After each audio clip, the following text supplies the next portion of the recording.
I know most of you already know this because you've been subscribed for a while, but this video is a continuation of previous videos going through the Mega Man Zero series. You don't have to watch them, of course, but ZX is a very direct follow-up of that world and characters, so I would recommend you have a reasonable level of familiarity with Zero before continuing to this one.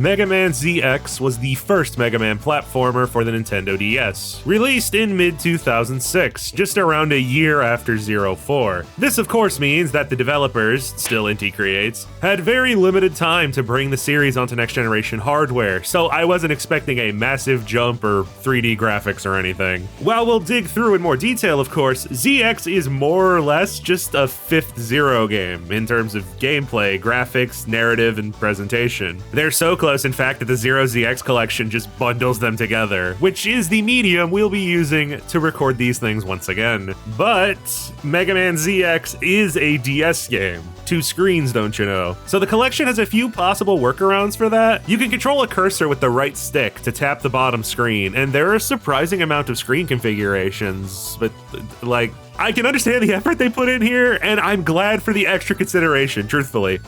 Only 2 of these are remotely usable to any human being. Oh yeah, this is rad, guys. I'm totally gonna play the whole game with the useless map taking up a quarter of the screen. There is one other little quality of life feature I really wish they would have implemented in the re-release, at least as an option. There are all sorts of little changes to the Mega Man games between regions, and we often lose small details in the translation process, but ZX is one of, if not the worst, victim here.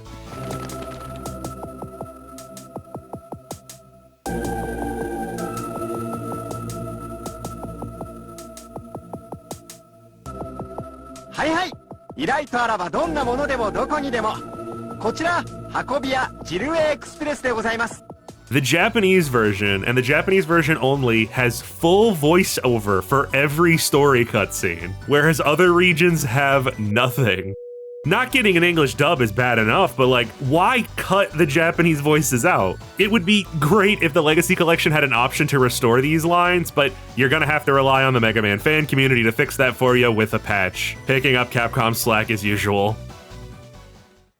Roughly 200 years after the fall of Ragnarok and Zero's death, the Earth has been restored to a more peaceful and habitable state, thanks in large part to companies like Slither Inc., a huge energy/excavation/military PMC. They do everything. They're basically the government. And thanks to the CL system that a certain scientist was developing many years ago, the energy shortages have been ended as well, and society functions in a somewhat normal way again. To try and prevent future wars and inequality created by the battles between humans and Reploids, new laws are now enforced that grant humans biomechanical bodies, while saddling Reploids with artificial lifespans in an attempt to bring their races closer together. As you start the game, you're asked to pick between Ale or Vent as your protagonist. Unlike choosing between, say, X and Zero, there are basically no gameplay differences between the two. They have different human form appearances and dialogue, but that's about it. In their unarmored state, they have slightly different movement speeds. Also, Ale can get the ability to change her outfit color as part of a side quest, and I don't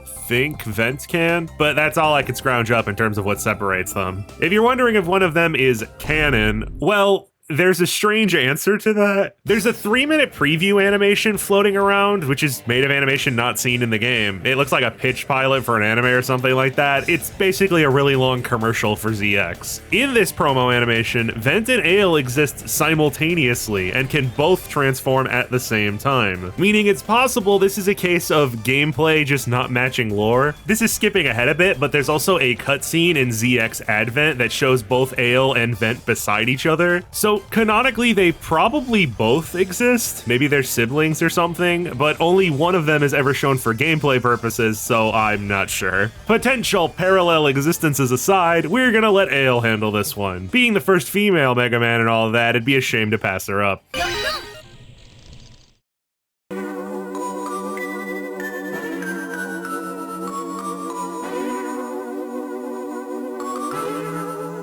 As we begin, we meet Ale out on a delivery job for Jiro Express, a no-questions-asked shipping service run by Jiroette, who serves as the protagonist's guardian after their parents were killed during a Maverick raid. Capcom's French obsession continues, with Jiroette being the French word for weather vane. This fits nicely, as vent means wind, and ale means wing, so having the guiding force in their life be an object that points where the air is flowing is a clever detail. Their current delivery, a mysterious package that they don't even know the contents of, is derailed when a band of Mavericks attacks them, sending Ale and the package flying down into the forest. She's found by a group of soldiers who were just responding to this exact situation, and we're introduced to the new Guardians and their leader, Prairie. They're the people we were escorting the package to, actually. Said package containing a metallic stone called a biometal. Before anything can be explained about what any of those proper nouns mean, a confused but determined Ale steps up and tries to think of a way to save Prairie, when the biometal responds to her bravery and decides to help her.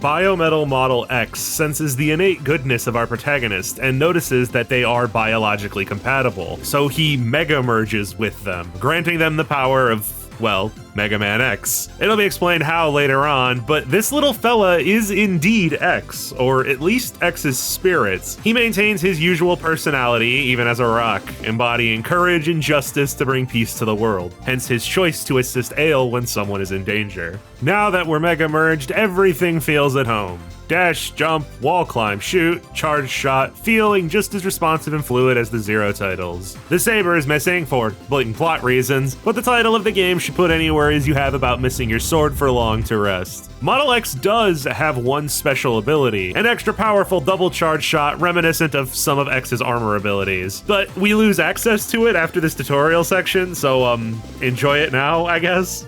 Simple snake boss obliterated and the day is saved. Wait, what the heck happened to Jiro? Ale holds onto the biometal for a bit longer to go and find her boss, and, well, things get kind of weird. You can't just go to the next level. You have to accept a mission at this save station and then move ahead. There are a handful of little side rooms I noticed on the way through as well, even some that you clearly need a specific weapon to get past, but most of you already know what's going on here. This is Mega Man ZX's largest defining trait among the many branches of this franchise. It's a Metroidvania. Metroidvanias are non-linear platformers with an emphasis on connected, open-ended level design and collecting items and upgrades to enhance your abilities so you can backtrack and reach previously inaccessible areas. ZX attempts to give this style a go, and while I think a Mega Man series in this style is entirely possible and has an absurd amount of potential, let's just keep playing.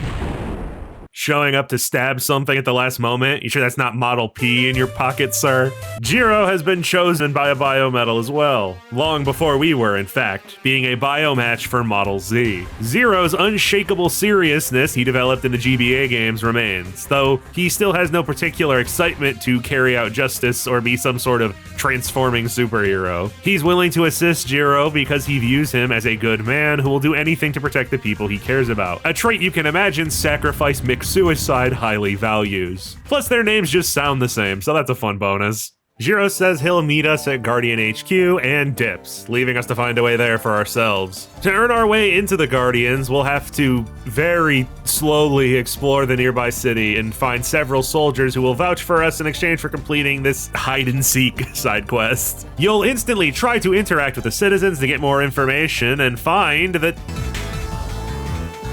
What do you mean people won't talk to me while I'm mega merged? Civilians are horrified of you when you're transformed and refuse to speak with you, even if they watch you transform literally right in front of them. Humans and Reploids coexist now. Hell, I don't even look like a robot. I look like a teenage girl with a fucking helmet on. Why are you terrified of me?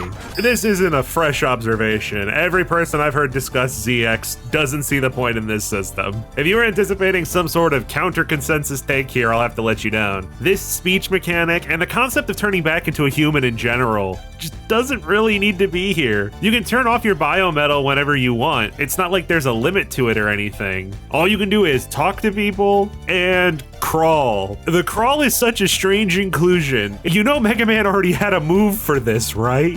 When you've met all the Guardians, you'll have to go to one of these transmission modules to report in. Aboard the Guardian HQ airship, Ale is properly introduced to their leader, Prairie. In a development that is absolutely the case but never stated directly, Prairie is Alouette from Mega Man Zero, that little Reploid girl with the cat plushie who had a fondness for cyber elves and was close to CL. When Prairie refers to her sister in dialogue, CL is who she's talking about. You can even enter her room, which contains not just a crazy amount of cyber elf plushes, but super scrunched photos of herself, CL, and even Zero. But someone's gonna have to tell me who the hell took this one. Some years after Zero's death and the destruction of Ragnarok, CL founded the Guardians to help fight the Mavericks who would still occasionally pop up from time to time. If you're wondering where she is, CL's fate is not addressed in either ZX game. While she was a human, and we can at first assume she just died of old age, it's strange that no one ever overtly says that. You'd think if she was dead, they would explicitly state so, but the way people talk about her more so implies she vanished at some point and no one knows what happened to her. We also later meet humans who are capable of living for hundreds of years, and it feels as if someone as important to this new society as CL would get that same privilege. It seems like this was kept a mystery to be revisited later, but that unfortunately didn't happen as the third ZX game was cancelled. A game that would have been called ZXC. That's definitely an interesting letter to pick. As a warning blares about an incoming Maverick assault, Ale ignores the others' warnings about her inexperience and rushes off to help, determined to not let what happened to her family happen to anyone else. Jiro does eventually catch up to her, and the two push on to the city together. Something felt weird about this next stage, and I can't believe it took me until the giant Hornet appeared to realize that this level is a recreation of the Mega Man X opening stage. ZX has a ton of nods to the rest of the franchise, come to think of it, not just to X and Zero, but also classic Mega Man. Vending machines that look like E-Tanks, a go-kart that looks like Proto Man's shield. It's almost poetic how what would become the final Mega Man sub-series has so much reference for everything that led up to it.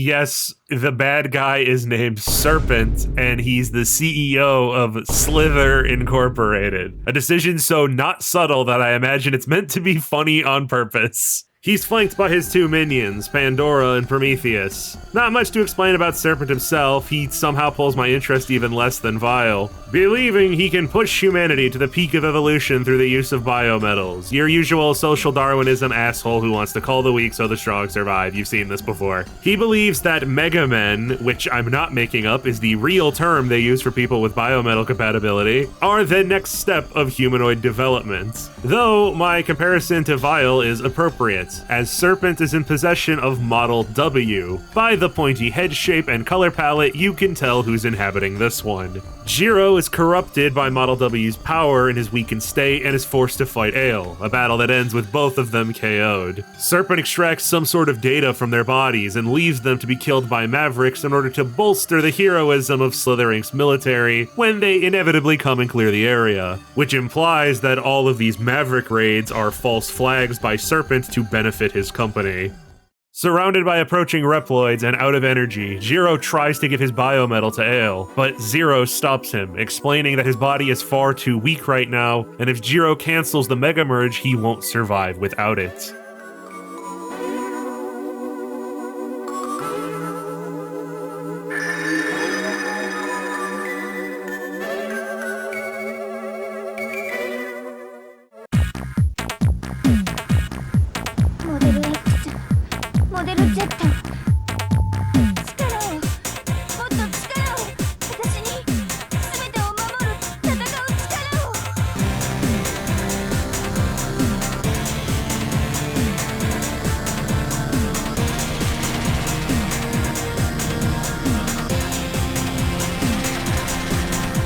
Using X's still-present ability to assimilate the power of others, the two biometals combine into Model ZX, which ironically just gives you Zero's moveset from the last series, so X doesn't really play into this at all. Thanks to Zero's sacrifice, Ale makes it back to the Guardians, where Prairie explains what's going on. Serpent wants to use Model W for his survival of the fittest Mega Man nonsense, but what he possesses is only a fraction of the whole thing. Hundreds of years ago, a scientist developed in secret the very first biometal, a device that housed the soul of the most evil and heartless being to ever exist. To stand against this horrific entity, CL created her own biometals, based on the 6 heroes who saved the world from Vile before.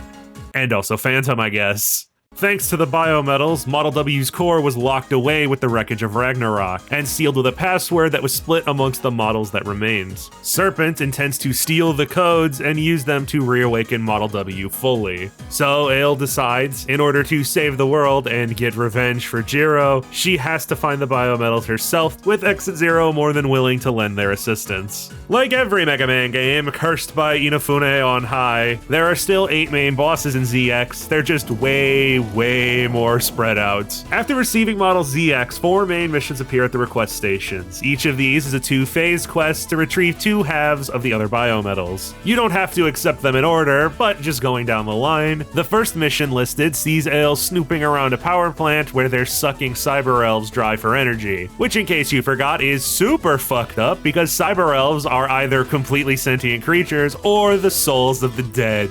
It plays how you would expect a Mega Man stage to play, even if it is a tad short. It even has an optional path you can take to shut down the power, which makes the rest of the stage easier by disabling some of the traps. The Robot Master equivalents in Mega Man ZX are pseudoroids, robots created to be false biomatches and forcibly pull a small amount of power from the biometals without technically being chosen. The bosses overall are toned down from the often more trial and error based Zero Mavericks, closer to the difficulty of a Mega Man X encounter, though they still have more elaborate techniques and make use of their screen real estate, more like the Zero games usually did. This guy, for example, has multiple patterns where he flies around. Ow! What the hell was that?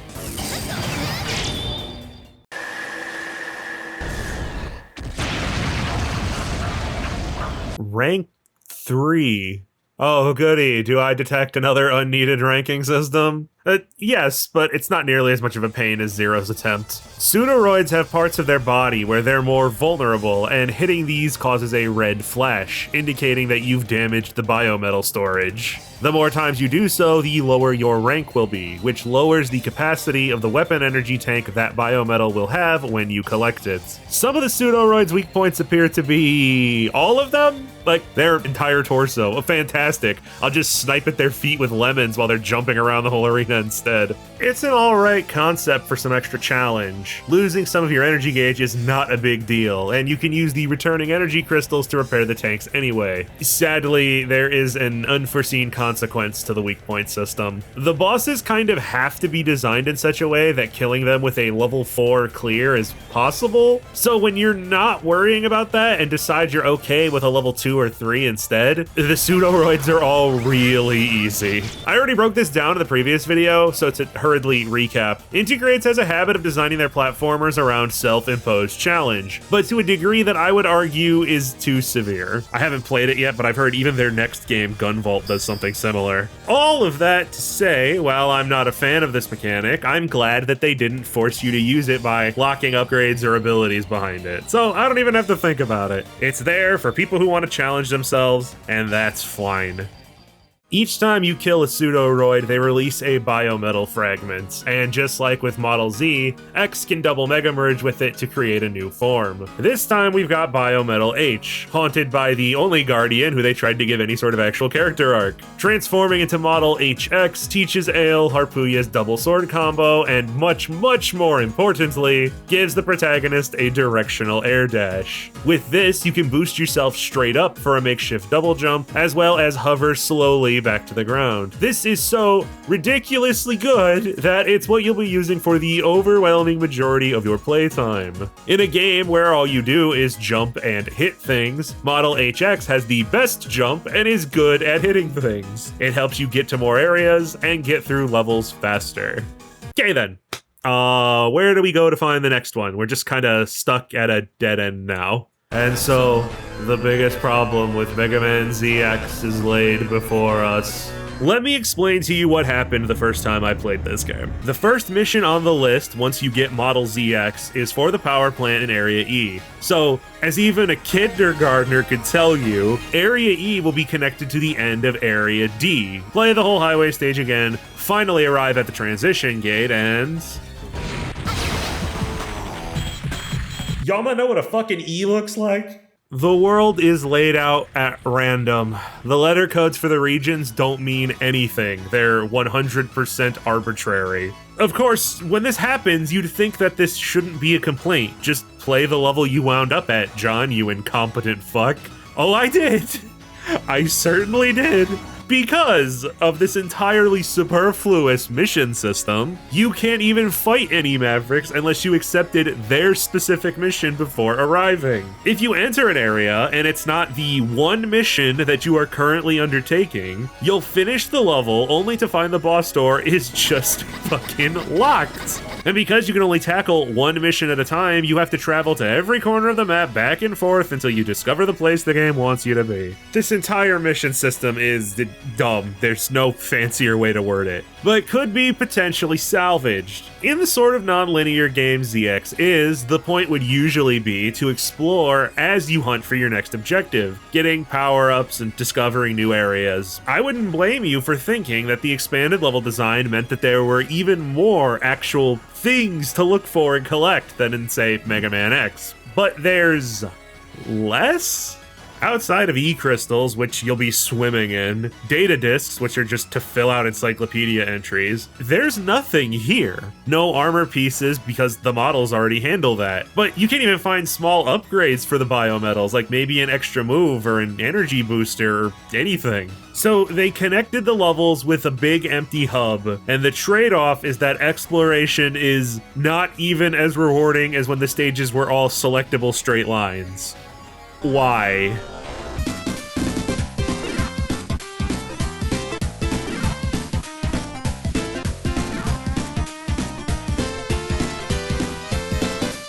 We accept our next mission, saving people from a burning building, which should be a dope as hell setup for a stage, but in practice, it's the same room with random fire placed around 8 times, as you hurry to save civilians, who apparently want to have their flesh peeled away by the flames, because despite you walking up to them calmly and offering them a free teleport to safety, they would rather die. So every time you save someone, you have to swap back to human form first. You can do it right in their face, they don't care. As you'd expect, Ale gets Model F here. It's honestly kinda worthless at first. It can break certain blocks for extras, and it can shoot straight up, but that's about it. However, you get a surprisingly unique ability to draw your bullet's path on the touchscreen. Each arm cannon can be recorded separately, and it's a potentially very useful gimmick to mess with. After the fire comes an amusement park, which I recognize more from X-Dive. Because he's such a fun guy, fireworks and all that, Phantom's biometal is acquired here. Model PX replaces your weapon with throwing knives and gives you the ability to stick to ceilings, which might have certain boss applications, I'm guessing. Aside from combat, the transformation creates a map you can see on the bottom screen, which will be helpful if A, you could use the map in any way, like scrolling it or seeing a precise map from the pause menu, which leads to B, the only reason this ability is here is because they added a bunch of faux walls all over the game that you can identify while merged with Phantom by using the map. If you're expecting me to say this is an annoying addition, you'd be incorrect. Only because I found almost every invisible path in the game just through tried and true rubbing my face against every surface while looking for secrets anyway.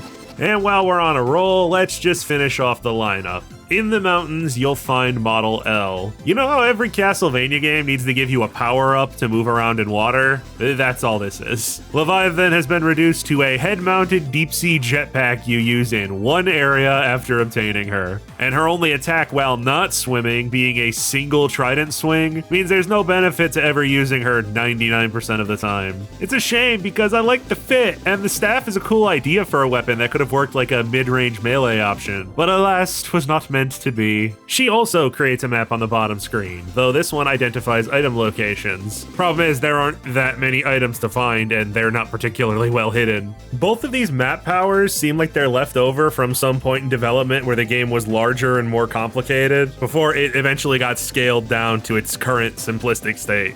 With all the biometals now half finished, I suppose I can give my opinion on the system overall. Same as the rest of ZX, I like it as a concept. We're using that word a lot today. In execution, the other forms are just not good enough to compete with Model HX. Outside of boss fights, the additional movement will always be the best choice. And when you're in a boss fight, ZX is my go-to since it has both a saber and buster. The other reason you use the other forms is for specific niche instances where you're forced to use them, or just to try and spice up your 9th trip through this damn forest. Once you complete the biometals, they do gain access to a few special energy-consuming elemental attacks that you can use to trigger weaknesses or wipe out groups of enemies. But I have basically no footage of me using them because even going back through all my clips, I could not identify the moment I unlocked these attacks or if the game ever mentioned them, period. Because from what I could see, it doesn't. They're all triggered by holding up or down while performing a charge attack, so they're not complicated, but I didn't even realize these were in the game until I was doing research right before defeating the final boss. Again, just from what I've read, these skills only unlock once you have both halves of the biometal, so we need to go grab a second round of spirit rock pieces. Which entails a second round of scrubbing all corners of the map for whichever area you're meant to visit next based on the mission you select. Oh, you're looking for an underwater city to retrieve the other half of Model L? Go ahead, guess where the underwater city is. Did you guess the top left corner of the map?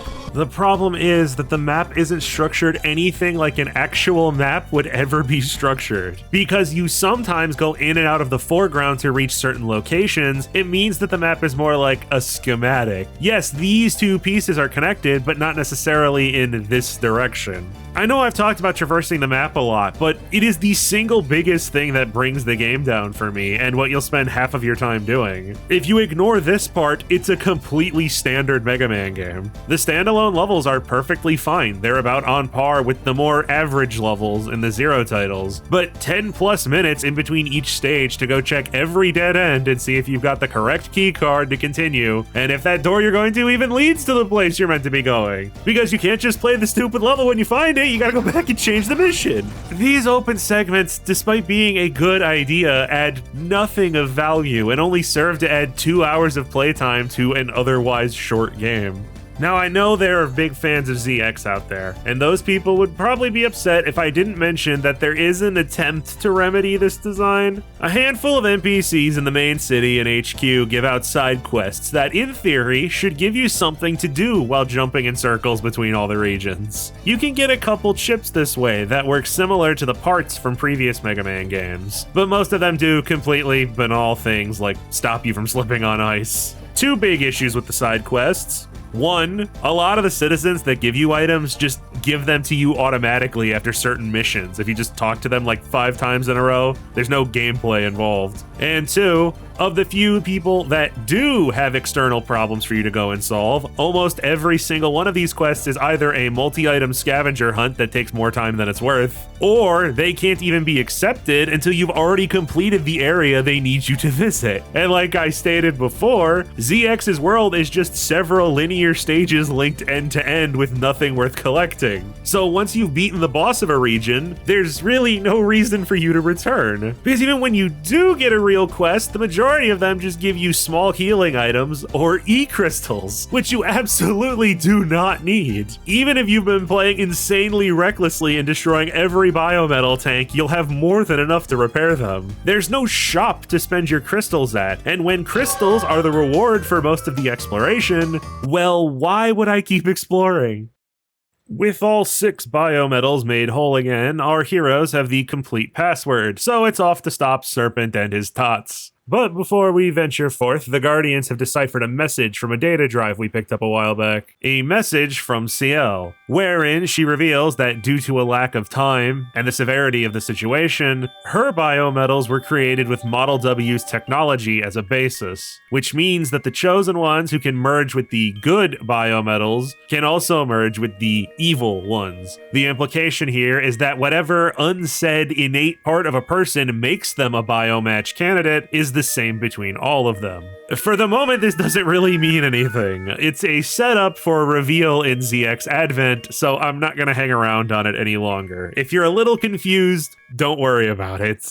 Of course, the second we get the passwords, we're stalled by Pandora as Serpent absconds with the Model W core. And to make sure we don't follow, they also distract the Guardians with a large-scale Maverick swarm they have to leave and handle immediately. This sudden assault is led by Pandora and Prometheus, who continue to cement the belief that this game is basically all unpolished gimmicks and story setups for future titles by revealing that they've used Serpent as a weak, worthless egotist, and they're just using him and Slither Inc. to reassemble Model W for sequel reasons. The pair fight you together, but not really. Their HP is doubled while they phase in and out, using attacks from their original battles. Prometheus being a few hours ago during a filler mission, and Pandora's, which was 5 minutes ago. I don't mind though, because they're the best boss in the game. They have tons of techniques, they all have to be dodged differently, but none of them are boring or unfair. Randomly swapping between the two of them also keeps things fresh even with their boosted health. I only mention this because they're also the only boss that stuck in my head at all, and I basically forgot every pseudoroid the second I beat them. That's why I didn't really break down any of the bosses this time. I'm just so tired of these monochrome faceless designs and their stupid little glowing eyes. It makes them all so lifeless. Serpent has retreated to the Slither Inc. main office, where they're using all the cyber elves they've been collecting to power Model W. But I got some bonus content to cover, so after beating all the main stages, you can reach Area N, a lab with 2 teleporters and a long hallway. If you have a copy of Mega Man 03 or 4 in the bottom cartridge slot on the DS, it will load 4 bosses from each game and pull them in for battle. This would still be a cool Easter egg even if it was just for fun. I'm a big fan of unique uses for the DS's dual cart slots. But if you defeat all 8 Mavericks, an odd stone appears in a nearby room. If you come back here again after completing the story, then go down this strange matrix hallway, which is home to a very precarious vanishing block gauntlet above instant death spikes that you also have to clear backwards when you're finished, all without dying, you'll find something interesting.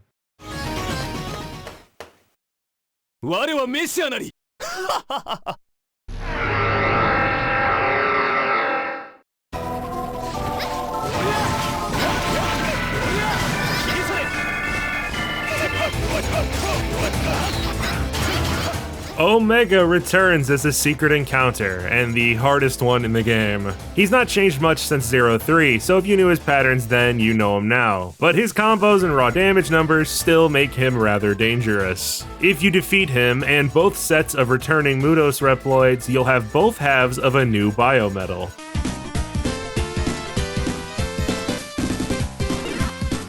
Take the pieces to the lab at HQ and they'll be restored into Model O. When merged, Model X turns Vent or Ale into a carbon copy of Zero, playing nearly the same as he did before. However, if you activate its overdrive mode, which usually just consumes weapon energy to imbue your biometal with its elemental affinity, you'll instead turn all of Zero's EX skills into absurd screen-destroying, enemy-tearing super attacks. For free, Model O has no energy meter. Model O is amazing and a blast to mess around with. But I can't really get excited about that because there isn't anything to do with it. You can't even get it until you've beaten the final boss, and Biometal O won't carry over into New Game Plus, which is depressing. Back to the story, we break into Serpent Tower, rip through the boss rush, and then, wow, they really didn't bother designing a final stage this time. It's basically just 2 elevators. Huh. So much for the climax. Serpent unveils his plan to charge up Model W is to eat up all the angst and sadness from the captured cyber elves. Because the biometal is powered by fear, of course it is vile, you brooding loser. Serpent's first phase is weirdly similar to Ultimate Armor Copy X, even has the same sliding technique. But it's better than his second phase where he uses Stun Spore so you can't move very well. That's pretty much the depth of his strategy. I know I'm skimming by this fast, but going from Omega and Vile to this, not much of a final boss. Serpent in general is such a filler bad guy. It's clear he only exists as a temporary antagonist while Inti Creates is busy setting up their world and lore in this game, and the real bad guys will take the stage later. Mr. Bad Boy himself reveals to Ale at the last moment that she has the blood of the creator of Model W inside her.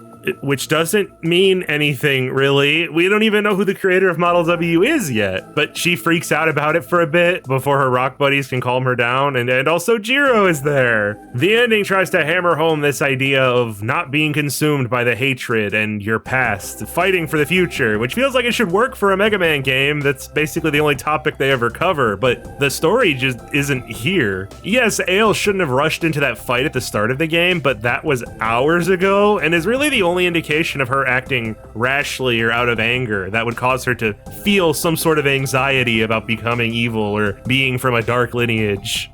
Alright, I'm popping in with this one at the last second while I'm in the middle of editing. It turns out that the reason that Ale's finale feels so weird and nonsensical is because the actual conclusion is over in Vent's story. Vent not only has a completely different message about standing in the way of perceived progress in the face of technological advancement and the ascension of humanity, which makes much more sense with the themes of the rest of the game, Serpent also gets something resembling real character developments, where we learn that his anxieties about people and their emotions and where they might possibly lead society were all amplified by Model W. I don't know why Ale doesn't get any of this. And it leaves whatever story thing they were trying to go for just floundering in the middle of nowhere. I guess it's more setup for the sequel. Which really describes Mega Man ZX as an experience, set up for something else. With the severe time crunch the developers were under with this yearly schedule thing, it's clear they had to spend most of their time nailing down the big, broad ideas of the world, the story, the biometals. It feels much like 0-1, where they had to spend most of their time world building and establishing systems. They didn't create some kind of open world Mega Man game, they shoved an open world into a regular Mega Man game without changing any of the progression structure, level design, or reward systems to play into that. The game is essentially 9 to 10 levels all stuck together with this big blob in the middle that just eats up all your time. They had the golden idea of take Mega Man's non-linear level select structure and expand it to the whole world, which is a very good and ambitious plan, but the execution is totally aimless. It doesn't seem like they had any sort of real inspiration, or maybe even just development time, to use all that extra space in any way. The openness of the map only detracts from the solid gameplay carried over from the Zero series and great presentation. It doesn't add anything. They grabbed a fun concept, loaded it up, and then were so excited and in such a hurry that they just fired randomly without taking the time to line the sights up so they could actually hit a target. Well, by all accounts I've heard, ZX Advent is better, and it's the only mainline Mega Man game that I've never played before. So despite ZX having some structural hurdles, I'm still excited to give the next one a chance. Just like I'm excited to share with you today's channel partner, Figgies. Figgies are collectible magnetic figures with a sharp pixelated style, each one including a double-sided metal background card based on that character's series. With new waves dropping every Wednesday, there are tons of series already represented, and I'm sure you could find something for you. There's a bunch of Blue Boy action, of course, but also Sonic, Silent Hill, Metal Gear, and even forgotten franchises like My Dearest Bear and Bird. Each figure comes with an upright display stand, as well as a 3M sticky magnet to shove those little guys pretty much anywhere. And for you rarity chasers out there, each figgy has a chance to include a unique hidden bonus card in bronze, silver, or gold. You can use code KNIJOHN at checkout to not only support the channel, but get 5% off your order of $50 or more. Thanks to Figgies for sponsoring my content, and thank you all for continuing to enjoy my nonsense. Have a good day, guys. Bye-bye.